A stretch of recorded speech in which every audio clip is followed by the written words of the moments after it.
La plupart de nos décisions ne naissent pas de la clarté, mais du tumulte.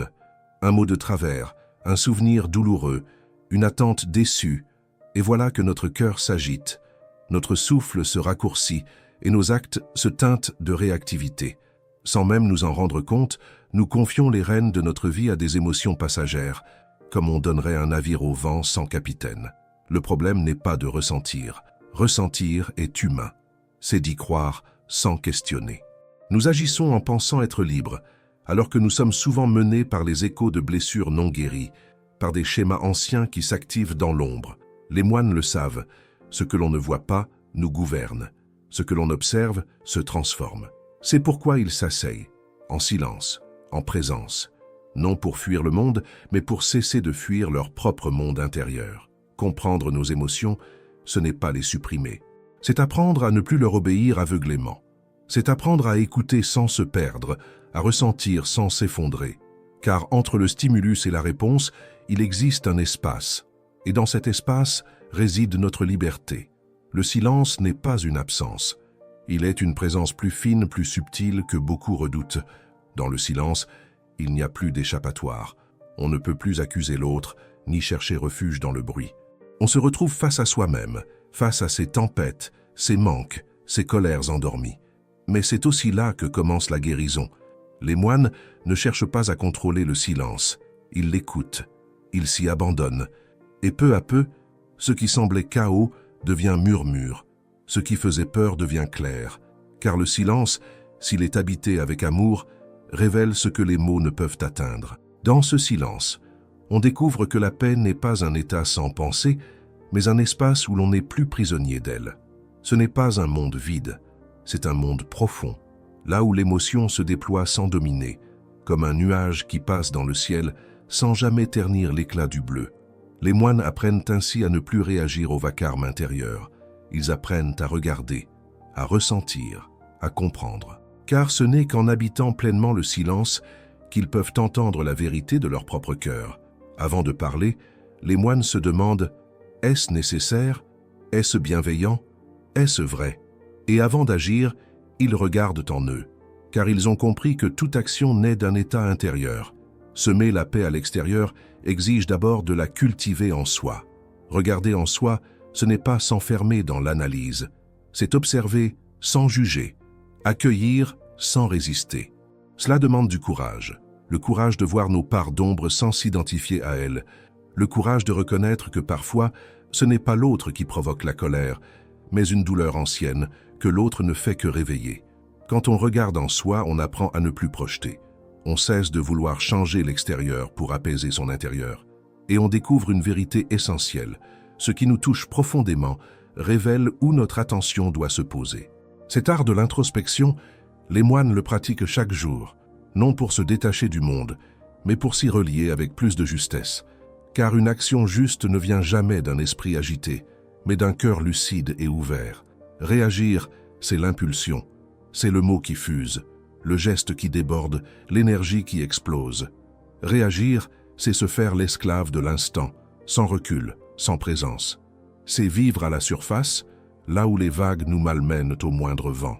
Répondre, au contraire, c'est prendre une pause, c'est respirer avant d'agir, c'est revenir à soi avant de tendre la main vers l'autre, c'est transformer l'automatisme en choix. Là où la réaction crée la rupture, la réponse ouvre un espace de paix. Les moines apprennent à ne plus être esclaves de leur système nerveux. Ils cultivent la patience comme on cultive un jardin.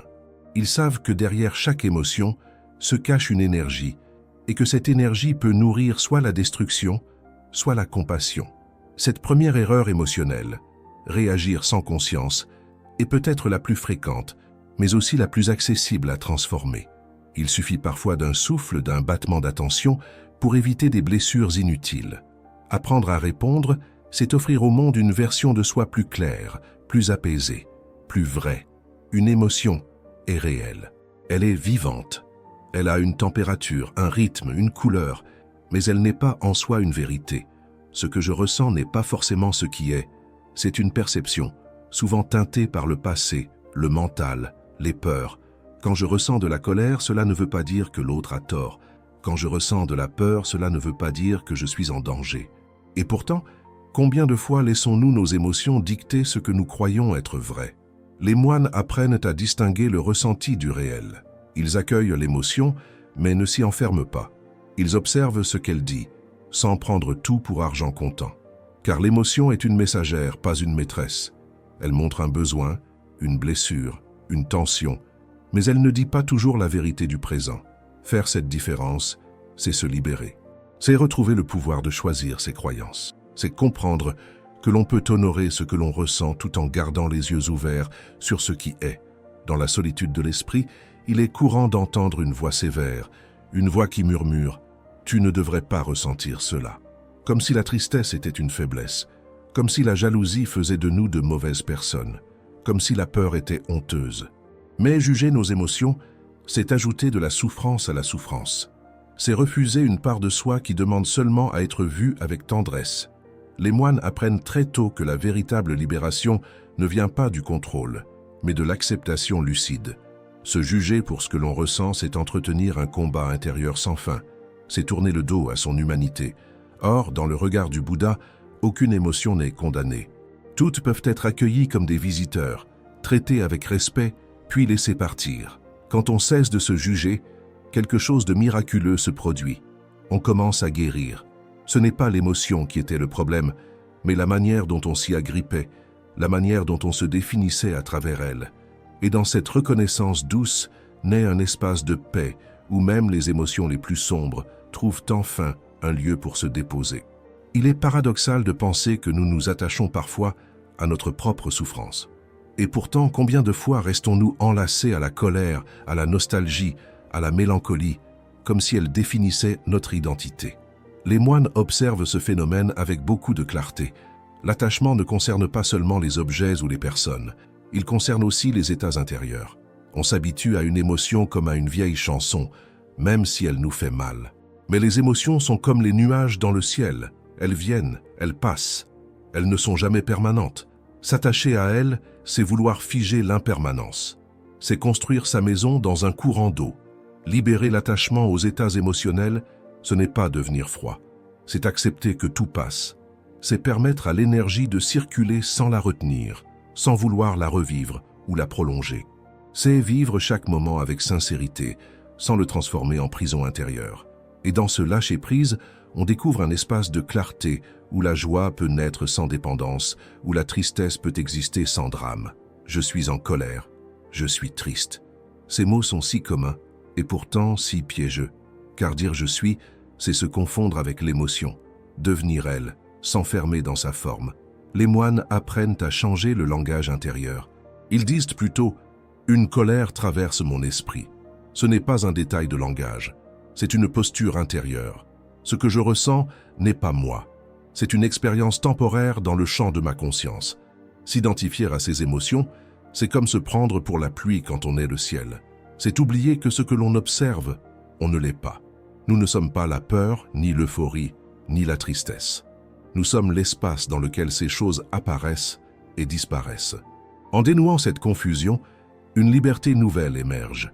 Une émotion peut alors être vécue pleinement, sans devenir un fardeau, sans s'imprimer dans l'identité. Et à mesure que l'identification se dissout, la paix intérieure prend sa place, silencieuse et stable. Nous avons été conditionnés à croire que le bonheur se trouve quelque part, dans une réussite, une relation, un voyage, une possession. Mais chaque fois que nous atteignons ce quelque part, un vide réapparaît et la quête recommence. Les moines, eux, ne cherchent pas. Ils s'arrêtent, ils regardent à l'intérieur, car ils savent que ce que l'on cherche à l'extérieur n'est souvent qu'un reflet de ce qui manque en soi. Rechercher le bonheur à l'extérieur, c'est comme boire de l'eau salée pour apaiser la soif. Cela peut soulager un instant, mais cela ne nourrit pas, et cela finit par fatiguer l'âme, par créer une dépendance aux circonstances. Le véritable bonheur n'est pas une émotion passagère, mais une paix profonde. Une paix qui naît de l'acceptation, de la présence, du détachement. Une paix que rien ne peut vraiment offrir de l'extérieur, car elle est déjà là, en attente d'être reconnue. Beaucoup confondent le calme avec l'évitement. Ils pensent que rester silencieux, ne pas réagir, c'est fuir la réalité. Mais le calme véritable n'est pas une évasion. C'est un choix conscient, c'est la manifestation d'une force intérieure immense. Les moines cultivent ce calme non pour se protéger, mais pour mieux écouter. Ils savent que dans l'agitation, on entend à peine, que dans le tumulte, la sagesse se noie. Le calme leur permet d'agir avec discernement, de parler avec justesse, d'aimer avec profondeur. Maîtriser ces émotions ne signifie pas les réprimer, cela signifie ne pas leur permettre de nous dominer, cela signifie être le gardien de son propre esprit et non son prisonnier. Le calme est alors une offrande, à soi, aux autres, au monde. Et plus on le cultive, plus on découvre qu'il n'y a pas de plus grande puissance que celle de l'esprit tranquille, enraciné dans l'instant, libre de toute tempête. Il y a en nous une tendance presque automatique, rejeter ce qui ne nous plaît pas. La douleur, l'inconfort, l'incertitude, nous luttons, nous fuyons, nous résistons. Mais cette résistance crée un second niveau de souffrance, plus subtil, plus profond. Les moines apprennent que résister à ce qui est, c'est comme refuser la pluie en criant au ciel. Ce n'est pas la pluie qui fait mal, c'est notre refus de la sentir. Ce n'est pas la tristesse qui nous brise, mais la peur de l'accueillir. Tout ce qui est déjà là. En s'opposant à la réalité, on dépense une énergie précieuse dans un combat perdu d'avance, tandis qu'en accueillant ce qui se présente, on ouvre la porte à la transformation. La résistance fige l'émotion, l'acceptation la fait circuler. Ainsi, les moines ne cherchent pas à contrôler leur monde intérieur. Ils y entrent comme on entre dans une forêt, avec respect, avec écoute, avec présence. Et peu à peu, la paix s'installe, non pas parce que la douleur disparaît, mais parce qu'on cesse de la repousser. Il y a une grande confusion autour de l'acceptation. Beaucoup pensent qu'accepter, c'est renoncer, abandonner, se soumettre. Mais dans le regard bouddhiste, accepter, c'est voir clairement. C'est regarder la réalité en face, sans filtre, sans embellissement, sans rejet. Accepter, ce n'est pas dire oui à l'injustice, à la souffrance, à la peur. C'est dire « cela est là, maintenant ». Ce simple geste de reconnaissance est en soi un acte de lucidité et de force, car tant que l'on nie une émotion ou une situation, on reste enchaîné à elle. La résignation est un enfermement, l'acceptation, une ouverture. Elle nous permet de faire la paix avec ce qui est, pour mieux choisir ce que l'on fera ensuite. Ce n'est qu'en acceptant ce que l'on ressent que l'on peut commencer à le transformer avec sagesse. Les moines ne se résignent pas à la douleur du monde. Ils l'acceptent pour mieux y semer la paix. Ils ne ferment pas les yeux, ils les ouvrent avec compassion. La peur est une force puissante. Elle nous protège parfois, mais trop souvent, elle nous enferme. Elle murmure à l'oreille des phrases limitantes « ce n'est pas pour toi » et si tu échouais, mieux vaut ne rien tenter. Et à force de l'écouter, notre vie se rétrécit. Les moines observent la peur comme un nuage. Elle vient, elle obscurcit, mais elle n'est pas éternelle. Ils ne la laissent pas guider leurs pas. Ils lui font une place, mais ne lui donnent pas le gouvernail. Laisser la peur diriger nos choix, c'est offrir notre vie à l'incertitude. C'est se couper de la joie, de la créativité, de la vérité, car la peur parle souvent au nom du passé, jamais du présent. Apprendre à reconnaître la peur sans s'y soumettre, c'est un chemin vers la liberté. C'est là que commence le véritable courage, non pas l'absence de peur, mais la décision de ne pas s'y soumettre. Et dans cette décision, la paix intérieure se renforce, comme un feu doux qui éclaire même les nuits les plus sombres. Le courage dans notre culture est souvent associé au bruit, à l'action, à la conquête. Mais dans la voie monastique, le courage est silence, patience, engagement discret. C'est oser rester là où l'émotion surgit, sans fuir, sans masquer, sans combattre. Les moines n'affrontent pas le monde avec des armes, mais avec une présence radicale. Ils ne cherchent pas à vaincre leurs émotions, mais à les écouter profondément, à les traverser, sans s'identifier. Ce courage tranquille naît d'un ancrage profond dans l'instant. Il n'a pas besoin de spectateurs ni de victoires visibles. C'est le courage de se connaître, de se transformer, de renoncer à ce qui n'est plus juste, même si personne ne le voit.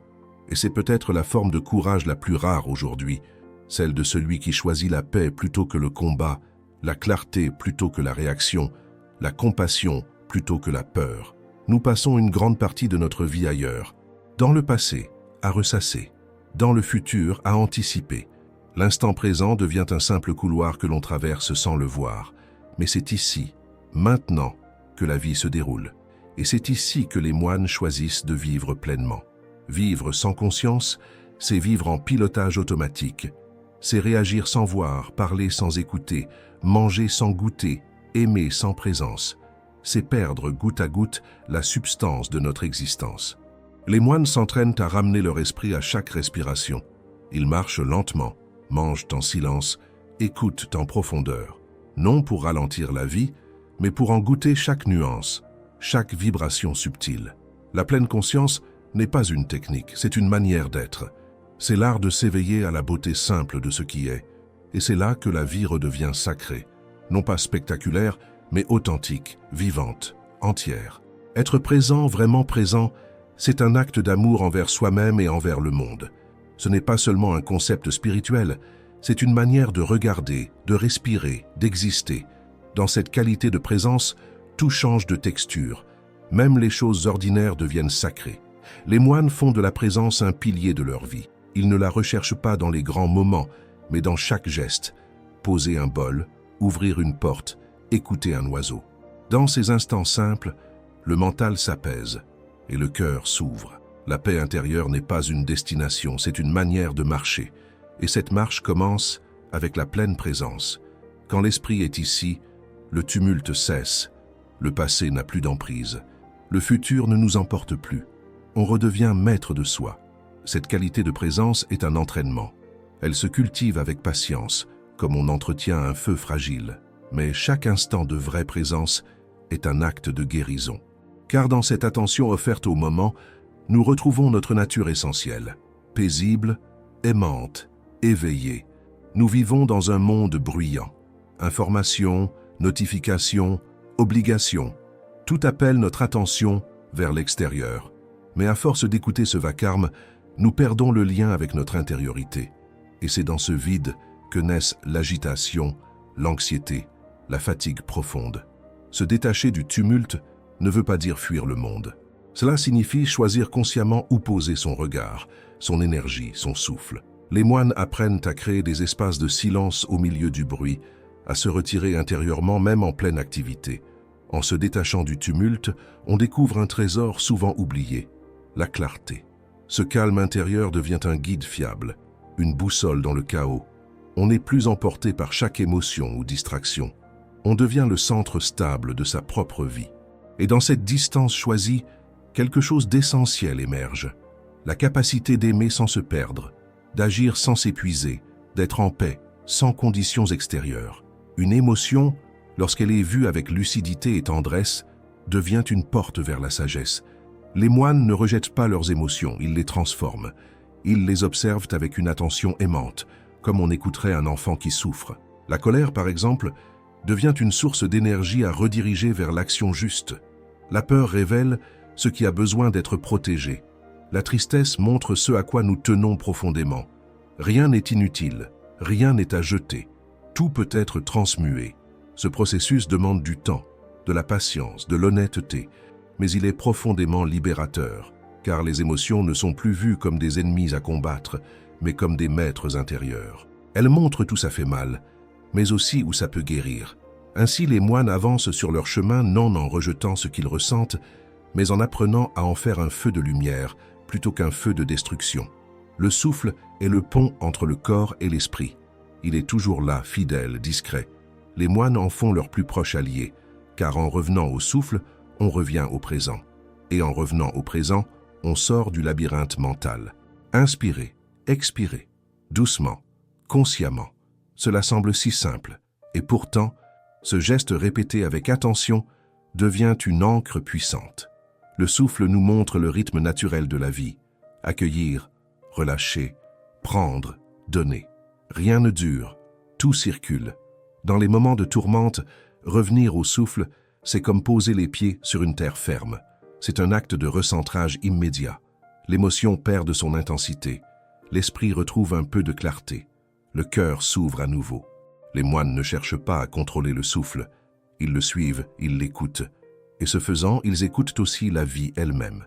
Car dans le souffle habité, il y a déjà la paix que l'on cherche si souvent ailleurs. Méditer, ce n'est pas fuir les émotions. C'est les regarder en face avec stabilité et douceur. Dans le silence de la méditation, ce qui était flou devient clair. Ce qui était confus se démêle. L'esprit, au lieu de courir dans toutes les directions, se déposent. Les moines méditent, non pour éteindre leurs émotions, mais pour les comprendre.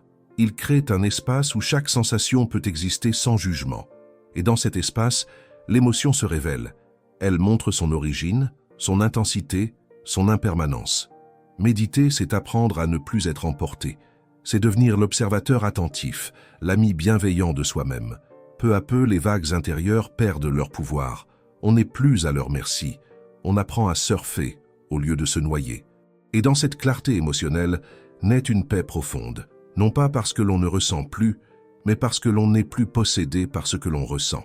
Aucune émotion ne vient par hasard. Même les plus inconfortables, même les plus intenses, portent en elles une vérité cachée. Les moines le savent. Toute émotion est une messagère, pas un problème. Il suffit d'apprendre à l'écouter, au lieu de la repousser. La tristesse peut nous montrer ce que nous n'avons pas encore pleuré. La jalousie peut révéler un besoin d'amour non reconnu.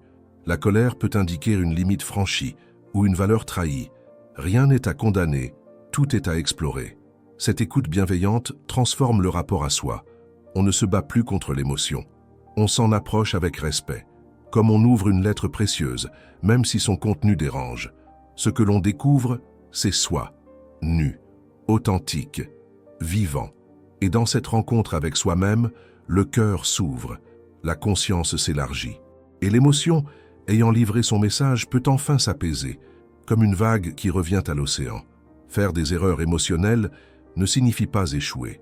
Cela signifie être en chemin. Les moines ne sont pas exempts d'émotions. Ils apprennent simplement à les traverser avec conscience. Chaque erreur est une porte vers une vérité plus grande, un miroir tendu par la vie. C'est dans l'obscurité qu'on apprend à allumer la lampe de la lucidité. C'est dans la confusion qu'on développe la clarté. Rien n'est inutile, rien n'est perdu. Ce qui compte, ce n'est pas de ne plus tomber, mais de savoir comment se relever avec douceur, avec discernement. L'éveil n'est pas une illumination soudaine venue d'ailleurs. C'est un processus patient, fait d'ajustements intérieurs, d'observations sincères, de courage tranquille. Et chaque émotion bien accueillie devient un pas vers cet éveil. Ainsi, l'erreur cesse d'être une faute. Elle devient un maître. Et nous cessons de craindre nos zones d'ombre, car nous savons qu'elles sont aussi les portes de la lumière. On nous a appris à craindre nos émotions, à les contrôler, à les dominer.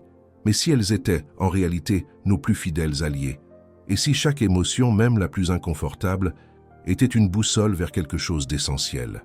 Les moines apprennent à marcher main dans la main avec leurs émotions.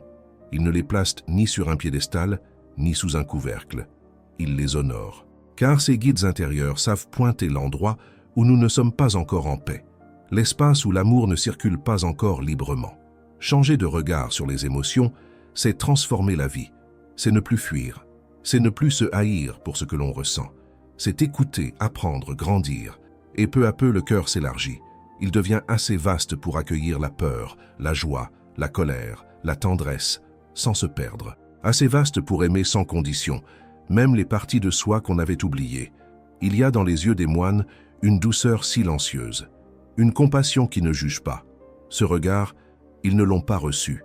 Ils l'ont cultivé, patiemment, en apprenant à se regarder eux-mêmes avec bonté. Ce regard doux commence à l'intérieur.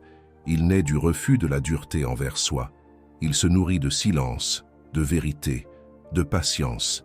Il ne nie pas les blessures, il les embrasse. Il ne cache pas les défauts, il les accueille avec humanité. En cultivant ce regard, les moines transforment aussi la manière dont ils voient le monde. Chaque être devient un frère en chemin, chaque émotion un passage sacré, chaque épreuve une opportunité d'éveil. Et ce regard devient contagieux, car lorsqu'on se regarde avec bienveillance, on commence naturellement à regarder les autres de la même façon, avec moins de jugement, plus de paix, moins de contrôle, plus d'amour. Le voyage que nous venons de faire n'est pas un simple exercice intellectuel, c'est une invitation à poser un instant les armes, à respirer profondément, à regarder en soi avec sincérité. Quelle est cette émotion qui vous habite aujourd'hui? Que veut-elle vous dire? Et surtout, êtes-vous prêt à l'écouter, à l'honorer, puis à la laisser partir comme une feuille emportée par le vent? Les moines ne sont pas différents de vous. Ils ont simplement appris à ne plus fuir leur monde intérieur. Et si vous faisiez ce choix aujourd'hui, maintenant, non pour devenir parfait, mais pour devenir vrai. Car au fond, ce que l'on cherche tous, ce n'est pas d'être débarrassé des émotions, mais d'être en paix avec elles, libre, présent, ouvert, vivant. Et peut-être que ce chemin commence simplement par un souffle.